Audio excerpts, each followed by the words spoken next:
আসসালামু আলাইকুম এভরিওয়ান, সবাই কেমন আছেন? আপুরা চলে আসলাম পার্টি মেকআপ নিয়ে। আর আজকের পার্টি মেকআপটা মাত্র 1500 টাকা। আপুর নাকি কাবিন শুনলাম, তো আপু বললে একটু ওড়নাটা আমাদের দিয়ে দেন, আমরা দিয়ে দিলাম। আমি একটা কথা বলি, সেটা এই আপুকে নেই না, সব আপুদের উদ্দেশ্যে বলি। এখন ম্যাক্সিমাম আপুরা এসে বলে পার্টি মেকআপ নেব আপু, 1500 টাকার পার্টি মেকআপ দেন। তারপর তারা ওড়না পরে সেন্টারে চলে যায়। যারা আশেপাশে থাকে তারা জিজ্ঞেস করে তাকে, আপনি কত টাকার মেকআপ দিয়েছেন? সে বলে আমি ব্রাইডাল মেকআপার দিয়েছি।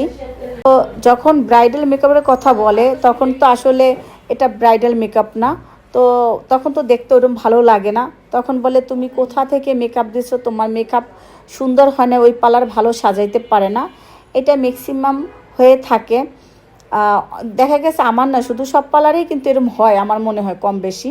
তো আসলে যেমন আমরা ছোটোকালে দেখছি যে 18 লুঙ্গি পিছনে লেখা থাকতে যে এত টাকা। আসলে ব্রাইডের বেলায় তো আমরা লিখে দিতে পারি না যে 1500 টাকার পার্টি মেকআপ দিচ্ছে বা 1000 টাকার। আসলে পার্টি মেকআপ আর ব্রাইডাল মেকআপ কিন্তু এক না।